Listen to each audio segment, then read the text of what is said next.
Tourism really happens in the local governments. That is where the attractions are based. So if you're to develop those attractions, it's best you empower the local governments to do so.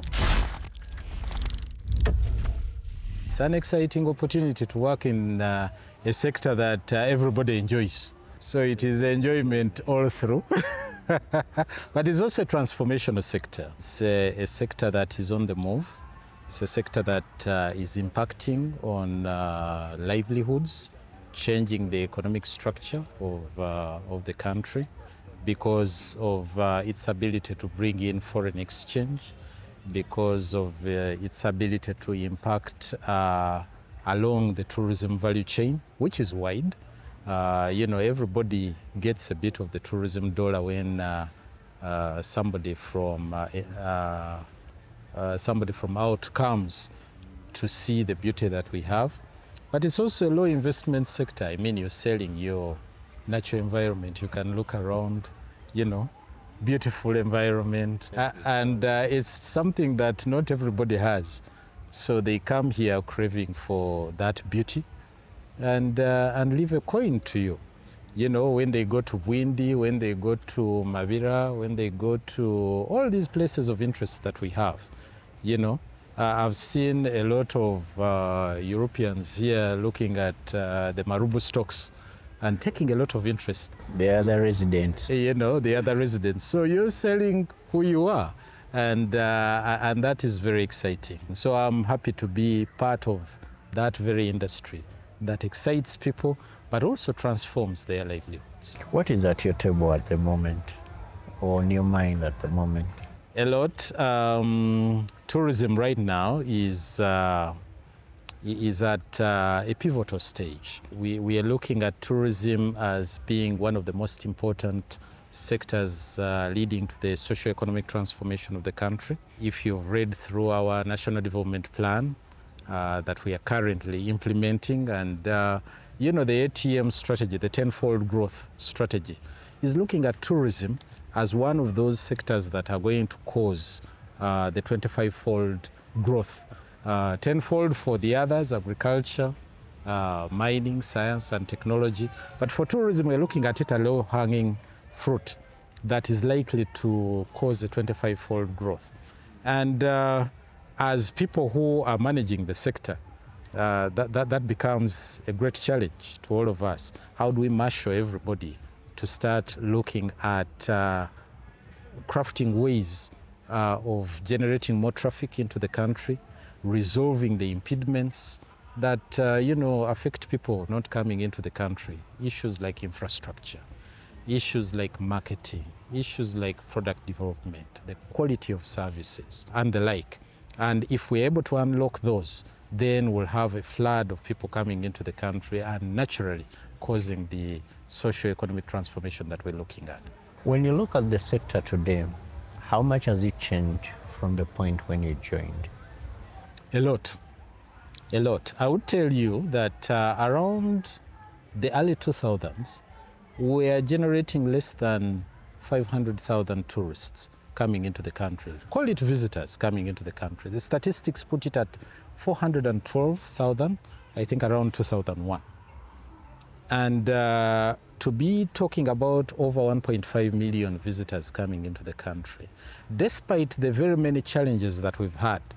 Talk about COVID, talk about the war situations that we had in the northern part of the country, talk about the incidents that we had in Bwindi, for instance, that drove away a lot of traffic. Talk about these episodic Ebola incidences that we keep on having. We've still managed to maintain and grow as a sector. That is attributed to the efforts that have been put into infrastructure development, that have been put into marketing, that have been put into product development. And I think the future is bright when we look ahead and say, yeah, tourism is likely to be that sector that transforms the economic fortunes of the country. You talked about challenges. Sometimes you take 10 steps in front and then fall back. Yes. How do you swim against such a tide? It's very challenging, I may tell you. This year on, we are supposed to really look at it as the year of fortunes. You know, for a very long time after the COVID pandemic, we're still trying to recover. In 2019, we had about 1.5 million visitors coming into the country. That fell down to about 450,000 people in the height of COVID. But the climb back to 1.5 million took us until 2024. In 2025, the numbers really changed and the fortunes really changed. And then come COVID, Ebola. I'm telling you, you know, the airlines stopped coming through. Travel advisories were flying left, right, and center. And all of a sudden, we weren't getting the traffic that we had hoped for. A lot of investment had gone into marketing the previous 2-3 years. You've heard of the economic diplomacy thrust that we've had through the Ministry of Foreign Affairs. Quite a number of embassies are very active in the markets, telling people Uganda is the place to come to. In the regional market, we are doing a lot with our Kenyan friends, with our Rwandese friends, with our Tanzanian friends, and so on and so forth. And everybody got convinced that it's time for Uganda. It's time to come and visit and see the beauty that Uganda has to offer. Then we got this problem. And definitely the results are not going to be that good. So we have these episodic problems that are health related. Sometimes they are security related, but I think those have been tamed for quite some time. And it's quite frustrating when it happens. But we bounce back. We're very resilient. Ugandans will always come back and say, no, we are done with the other problem. Come and visit Uganda. Okay. Yes. They say never waste a catastrophe. Not at all. How are you planning, replanning, and strategizing to rise again? We look at those as bumps in the whole journey that we are taking as a country. This particular one incident that we had also had a communication mishap. I think we didn't manage our communication strategy very well. We should have contained some of the bad press or alarmist press that was going out. And assure people, because Uganda has a very solid background and experience in relation to managing health challenges. But I think that didn't filter out very well. And people were clamoring all over that, oh, but the problems were at the neighborhood. In fact, even the cases that we had here were actually coming from the neighborhood. So probably we didn't do a very good job with maintaining our communication strategy, and we need to move and work together, you know, across the sectors moving forward on that. But what it means now is that we need to go back on a strong PR thrust, telling Ugandans, telling the world that we are safe. Uganda is always the place that you need to visit, and we are ready to welcome visitors. Good enough, we have even big programs coming on. Next year we have AFCON, you know that. And we're looking forward to welcoming the world, welcoming Africa and welcoming the world to Uganda. There is a lot of investment that has gone into the sporting fields. There's a lot of investment that is going into the sporting world, making sure that we are ready for AFCON. Investment into infrastructure, and you can see the roads, not only in the cities, but also the trunk roads leading us to the different parts of the country. Investment in the utilities, you know, ICT infrastructure and so on and so forth. That investment is going to help the tourism industry because it relies on good accessibility, it relies on good accommodation, it relies on good security, and all these the country is providing. Then Uganda faces Ebola, and then it affects the external visitor coming in. How much are you preparing and strategizing for inland travel for the domestic tourist? The focus on domestic market got even more amplified when we had the COVID challenge. The whole world had locked out.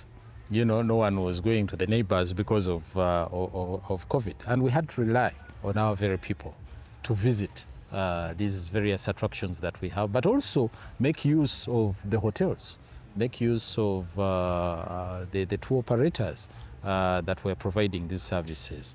And we realized that sustaining the tourism industry was largely dependent on the domestic market. Worldwide, the domestic market is core. If you look at, for instance, the Chinese economy, if you've been to China and some of these attractions that they do have, the foreigners, you also, even to our attractions, I would tell you, 98% are locals. So the message across is for Ugandans to embrace the beauty that they have in their country and visit it and, immerse themselves into that beauty. And good enough, we are seeing that happen. Even at this hotel, you can look around and say maybe 90% of the visitors are locals. They are the base that sustains. So the service providers need to look at it that way, because again, we used to have that challenge of service providers, especially the hoteliers in the tourism sector, looking at the Muzungu as their primary market. No, everybody, the money has no color. As long as you bring it, it works. But also working on seasonal rates and preferential rates for the markets that we do have. The other great market that we need to look at is the regional market. The regional market is very important. Over 90% of the visitors that come into this country or came into this country 2 years ago, we are from our regional neighbors: Kenya, Rwanda, Tanzania, Sudan, Congo. This is where they are coming from. And we need to focus on them and tell them, look here, Uganda is the place to be. And it works both ways. Kenya, we are one of their biggest markets. So there is no reason why they shouldn't come and enjoy themselves here as well. World Tourism Day is a moment for the global tourism community to reflect on the sector's impact and future. What significance does the day hold for Uganda, and what message would you like to share? The theme this time round, we are talking about the digital agenda and AI. AI and the digital agenda transforming the tourism industry. Those of you who are closely following what is happening in the world now, you know the impact AI, the disruptive impact AI has had on all sectors of the economy. It's really changing the world, big time. Even in war, AI is changing the world. But let's talk about tourism. You can, at this moment, ask an AI system, maybe ChatGPT or Gemini or whatever it is, to make you an itinerary. You can ask it to cost it for you. You can even tell it, I have 100,000 and I would love a weekend somewhere. Can you design me something? And a job that would have been done by probably a professional tour operator is concluded in seconds by this AI model. So one, it has democratized the access to information. It has synthesized information. And these are disruptive changes that we are now seeing in the market. How do we make use of this new technology in order to advance our market opportunities? The visitor out there who is checking on Uganda is now able to correspond much of the information you're giving them. You can't lie. He will say, I have this kind of dollars, I need this kind of package. And very quickly it will give that person the package. Guiding is changing. I can use, especially in developed markets, I can go around many of these attractions and I will get the full story of that attraction using these digital tools that are available. And that is something that we all need also to bring down here. We haven't fully digitized all our tourist attractions. For instance, if you were to go around Kampala and you see one of the monuments, I should be able to point at it and it tells me this is Edward Mutesa, he ruled at this time, the significance of this is ABCD, all the Independence Monument and so on and so forth. So these are things that we need to embrace and take on very seriously because that is where the world is going. It's an information age. People need to know, and very quickly. And AI has caused this digital revolution. It also goes ahead with all the other digital tools that we're talking about in transforming. So that is our main theme that we'll be discussing. How is it transforming the tourism industry? How should we take advantage of the opportunities it brings? And how should we prepare ourselves for the disruptive actions that the digital age is bringing? But more importantly, we are in Mbale, I hope you know. We are in Mbale. It is Kadodi season. We are going to talk Kadodi. I hope you are circumcised. You may land into trouble there. But on a serious note, we're celebrating culture. And when you talk about culture, one of the most monumental or reflective elements of culture is that circumcision culture. We haven't milked it enough. We want to model it. We want to put it out to the world and tell them, come and see this great carnival that we have here. There are great carnivals all over the world. Kadodi is one of them. Imbalu should be one of them that we should now look at as an international tourism product. And that flows in the whole objective of diversification that we're pushing, that we are more than a wildlife destination. We are now a destination that offers more than wildlife. We offer culture. We have very unique cultural products, and we'll have an opportunity of showcasing that when we are in Mbale. And slowly but purposely, Yes. certain events are pulling up towns. Mbale, given Rwenzori, Kasese has the marathon. Yes. How best can such a town or city exploit the tourism event coming to it? They can in various ways, and that flows within our decentralization strategy. We are now trying to decentralize and push tourism management to the local governments. The local governments for a long time were not so much into the management of tourism. It was more of a central role.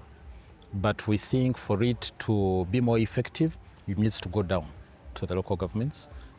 Because tourism really happens in the local governments. That is where the attractions are based. So if you're to develop those attractions, it's best you empower the local governments to do so.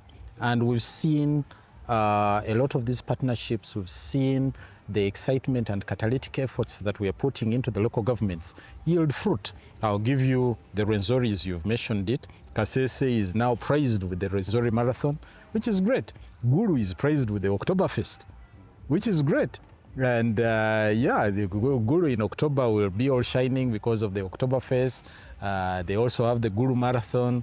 They have the rally and so on and so forth. Chenjojo is also coming up with the rally. Mbale is coming up with the Imbalu Festival. All these events are now defining the character and brand of the different districts, cities, or regions that we are promoting. But more importantly, when you get more traffic coming into a particular destination for that purpose, they have come to immerse themselves in the cultural celebration of Kadodi, for instance, or in the cultural celebration of the Kabaka's birthday run, or in the celebration of the Rwenzori Marathon. Whoever comes has to stay somewhere. Whoever comes is transported in a way. Whoever comes has to eat some food. Whoever comes has to entertain themselves over the weekend. And that is money that is directly moving into the local economies in those places. And that is the power of events that we are really pushing. You saw Nyege Nyege, how it was transforming elements in Jinja. You wouldn't find accommodation there. And Kayunga. You can't find accommodation during that time for a whole week, you know? So as a strategy, the tourism sector is pushing events as one way of directing traffic, passion-driven traffic to particular regions and causing economic change, catalytic change. People are building houses for accommodation in Kasese. If you go there, there's sprouting number of hotels coming up in these areas in anticipation of the Rwenzori Marathon. 6,000 people went there last year. I don't know which numbers will come this year, but definitely we are waiting.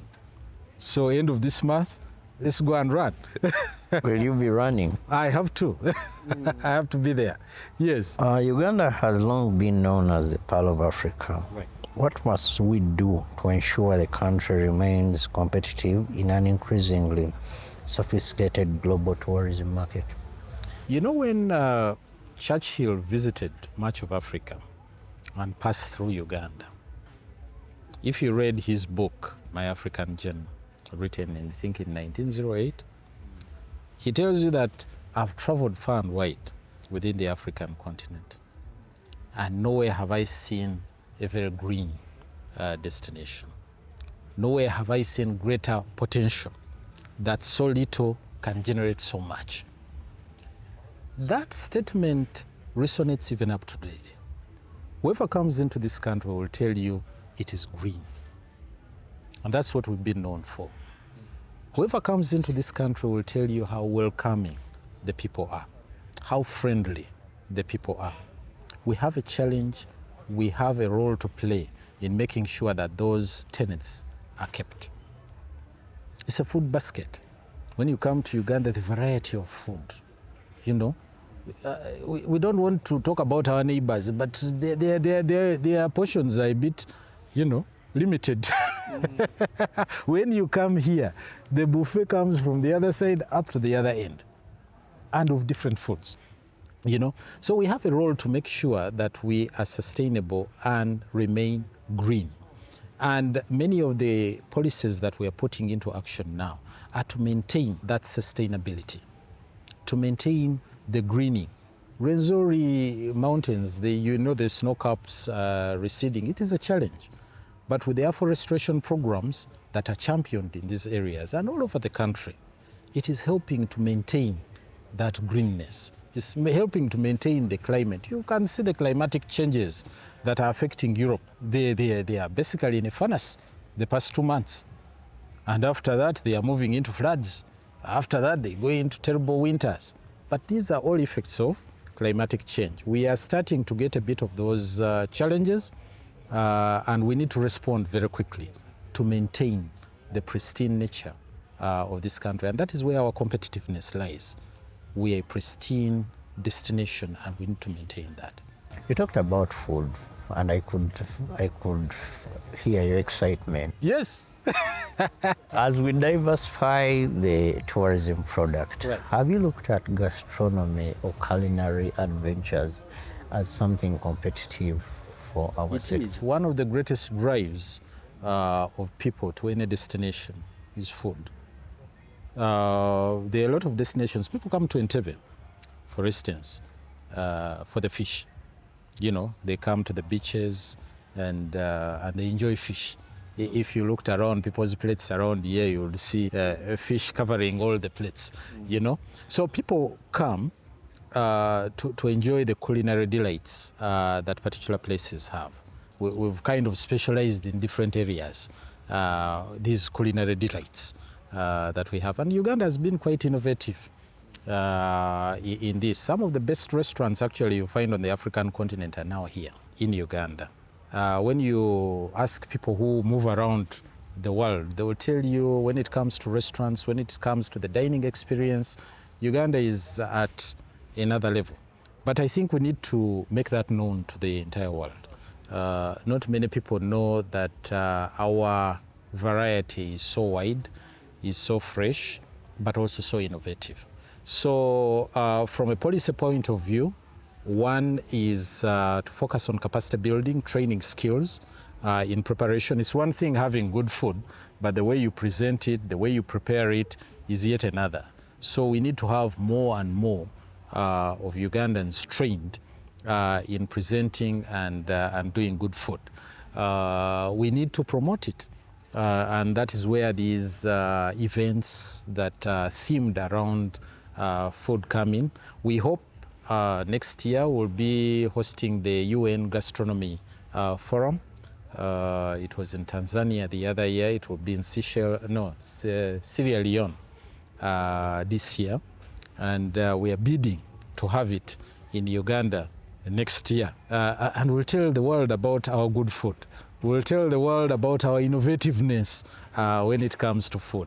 So yes, gastronomy is a very strong sector, subsector when you're talking about the tourism economy, because the whole tourism experience, beyond accommodation, beyond transportation, is very important what they will eat. Beyond the attractions, after all that is said and done, it is the table. The plate. At the plate. Food seems to move with culture.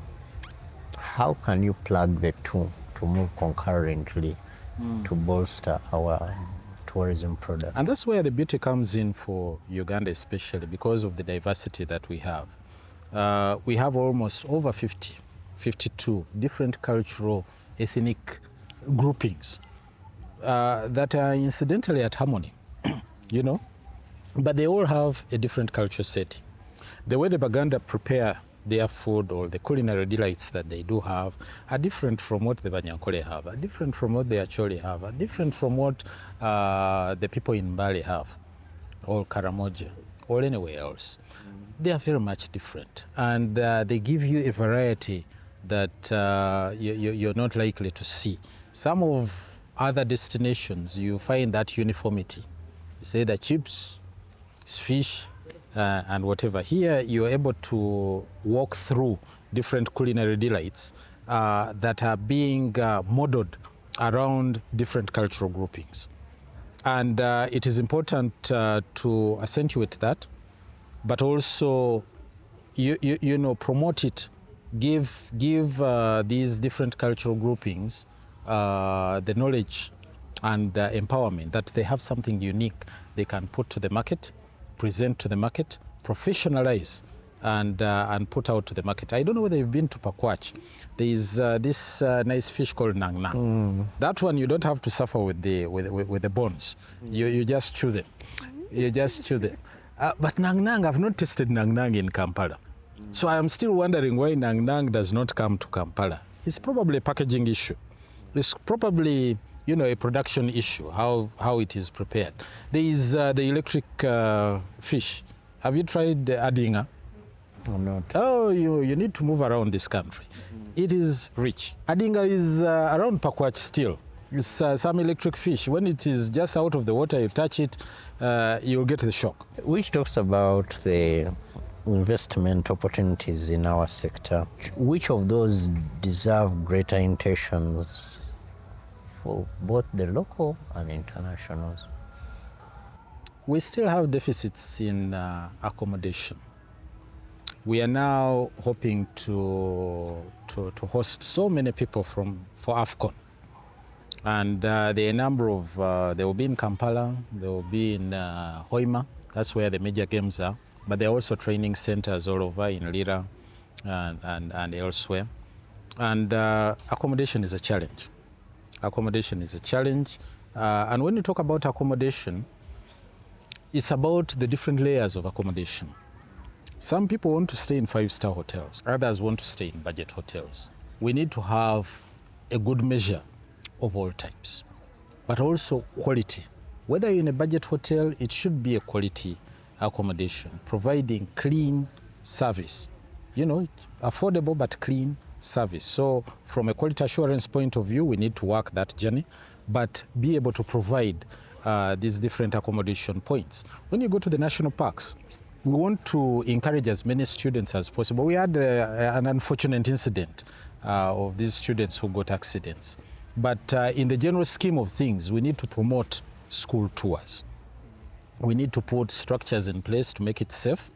But when these kids go into the national parks, for instance, where will they stay? Do we have enough hostels? Do we have enough dormitories to accommodate them?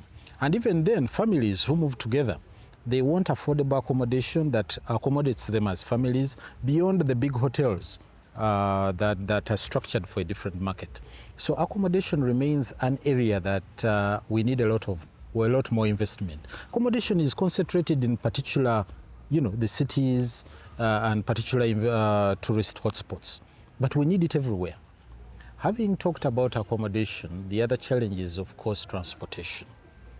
When you want to move to any place, if I asked you, okay, you want to go to Action Falls National Park, or want to go to Kidepo, the first question you will have, how do I get there? And it's always an issue of transportation. It's an issue of the different modes of transportation. The islands, currently if you're to go to Sese, it is probably on Bugala Island where Kalangala district is headquartered that is accessible by ferry. The others you have to use private boats, other alternative. But not many people are very comfortable with, you've heard of Ebinala, those big wooden boats, all the small boats. Not everybody is comfortable with that kind of transportation. But it's very difficult to access the 84 islands because we do not have sustainable and varied transport systems. Kalangala as a district has improved greatly because we have the Kalangala infrastructure services bringing in some ferries. I think there are 2. And we have now from Nachuogo, there are almost 5 ferries that ply that route. But to the other smaller islands all over, not many are served. And that is why tourism in those areas has still been held back. So investment in transportation, all modes of transportation, I'm telling you, if the standard gauge railway takes off, regional traffic will just open up. People want safe and speedy transportation that will get them from Kenya up to here as families, as what? They want that. But that investment needs to carry on and move a little faster. So all modes of transportation, air, I've not talked about air, anywhere. The challenge we have in Uganda is that our prized attractions are a bit far off. They are not within the city center. So when you have these Europeans or foreign travelers who have limited time, but also a bit of money, they need to fly there 30 minutes, then immerse yourself in the attraction and fly back. But investment in that area is still held back a little bit. So we need to solve the transportation problem. We need to solve the accommodation problem. But also, when we talked about the diversification, we haven't invested enough in cultural products, and there are still a lot of opportunities in investing in transforming the palaces, in transforming these cultural and heritage sites. We've done work in Mugaba Palace, and you can see Mugaba Palace has really turned around. Moroto Museum has come up. Soroti Museum has come up. This is part of the strategy to diversify. In Dokoro, the Mwanga site is coming up. And all that is investment now in cultural sites that we are undertaking. And it is having a catalytic effect in getting other investments moving. Which is your favorite Ugandan tourism destination and why? Uganda is so beautiful that each and every destination gives you a unique flavor to it. But I'm telling you, water is something else. Water is something else. When you are around water attractions, there's that calming effect it has. It also has some bit of adrenaline when you go to the falls and the rest. So attractions around water are a great attraction to me, and I hope to yourself as well. And then you talked about accommodation. When you go to a place like we are here, what are those take-out tenets or things that stand out for you to make a choice or an informed choice to return to a place, to a lodge, to a hotel? Beyond the infrastructural setup, you need to go to a place that is functional. It has a very nice bed, it has a good restaurant, it has ABCD. The software matters a lot. The welcoming effect, the customer service. Are the people friendly and welcoming? You don't want to go to a place where you're looked at as a stranger or where you're neglected, So you want to go to a place where people are yearning to receive you, to sit you down, to quickly give you a service, but also good service. So the issue of the right manpower in many of these service centers is very important. You need to have the right manpower providing for these accommodation services. Where you go and there's quick service, where you go and there's friendly service, where you go and there's variety, you don't get bored that today I ate cassava, the same cassava tomorrow. Tomorrow they are giving you potatoes, the other day they are giving you maogola, and so on and so forth. You get excited to come back.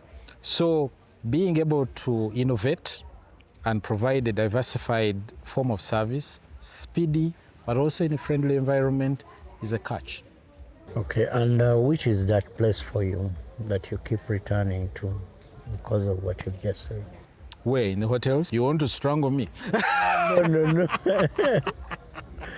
Maybe. I pretend over the hospitality sector, and I wouldn't. But I think many of our services are now slowly cropping up and measuring up, so to speak. We still have a journey to walk in getting everybody to the same path. But I think Ugandans are getting more innovative. The bars, the investment in bars, I'm telling you, when you go to many of these Kampala hangouts, you love it. You love it. And there are new places coming up. We're excited with the developments of, say, the Marriott coming up in Zambia, and hope it's going to change the scene around Kampala when that happens. But there are also a lot of renovations coming up in many places. And Entebbe will always be a nice spot to come to all the time because of its water and good services. You talked about superintending over the sector. How did you get to where you are today? In which sense? Incidentally, I've been in the tourism sector for donkey years, I would say. I came in as one of my first elements of employment and worked my way to where I am right now. At what point did you join and how? I joined at senior level, then moved on to principal level, then assistant commissioner, now the commissioner level. And you gather the experience, you gather the network, you gather the training that comes along the way, and it helps to shape the character and capacities that you bring into play. You talked about network. How important has the network been for you in your career? Somebody has said, I think it's a common saying, that your network is your net worth.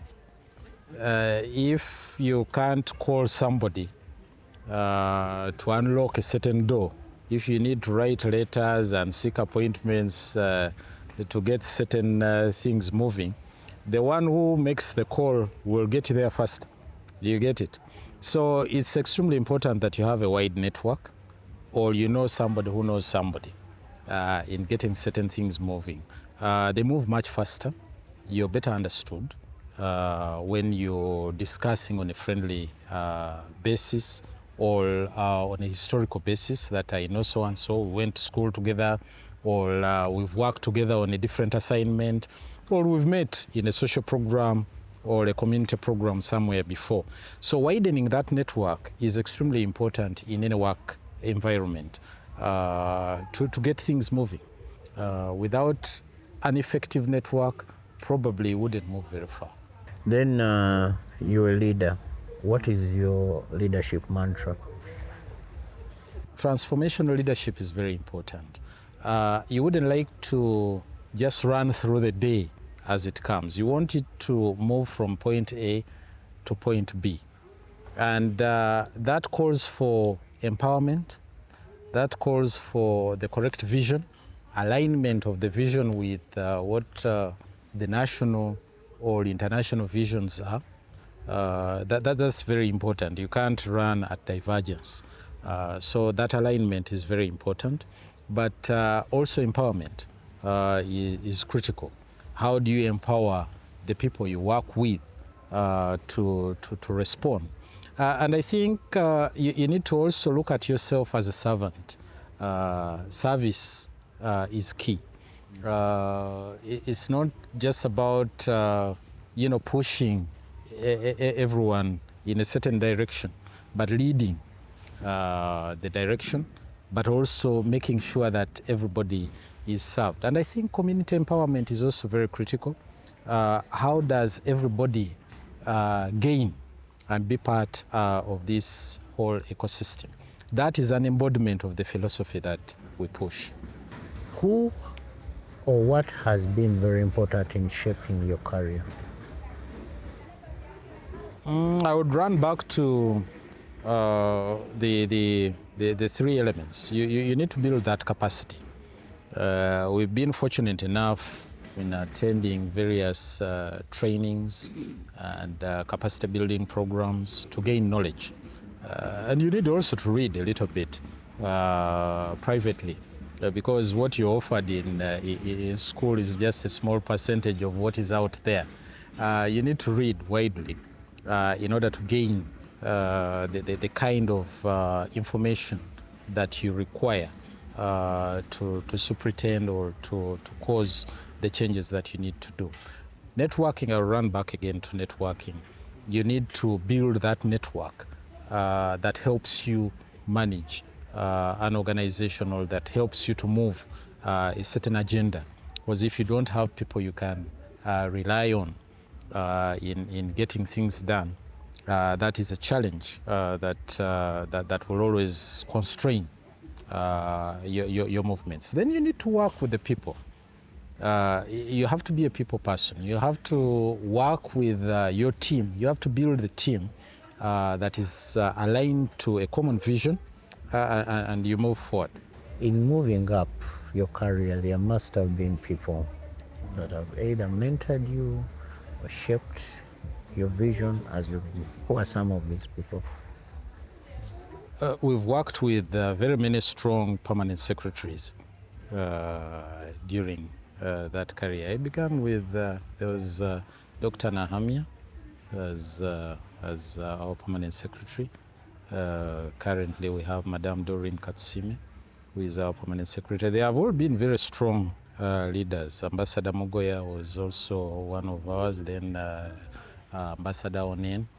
The permanent secretaries we've worked under have been strong. They have been, they like we said, they have the network, they have the experience, and they have the drive to push you forward. Working in the civil service requires you to also understand the politics and systems that govern the system. So I would say the permanent secretaries we've worked with have been very instrumental in shaping how we work, but also the political leadership. Incidentally, much of the political leadership that we've had has been very supportive. There are areas where political leadership and administrative leadership tend to be at loggerheads. In tourism, we've been very happy and lucky. The political leadership has been empowering and very supportive. So I would say the political leadership that we've had and continue to have has been very supportive, and more importantly, from the technical side of it, our permanent secretaries have been very empowering and very supportive of our growth. The call to be part of this whole tourism movement, I think is something that we need to re-echo. Participating in tourism for enjoyment, first of all. Go, come and see your country. Come and see the beauty that the country has to offer. When you travel around, you learn a lot. You relax. You enjoy yourself. So it's a holistic package that you get when you travel. But more importantly, also, it gives you an opportunity to invest in a sector that is empowering, the sector that is good for you, a sector that has reward, a sector where probably you put little and generate more, a sector where at times you rely on the natural environment that you have to sell, a sector where you rely on the skills that you have to sell. Yes, in certain industries, especially accommodation, you may need to put up the infrastructure, but in tourism, the entry barriers are much lower. You can sell your experience, you can sell your skill, you can sell what you have in order to start up. So it appeals to the young, to the old, and so on and so forth. It's an exciting sector that we call upon everybody to come and join. Thank you, sir. Thank you too much.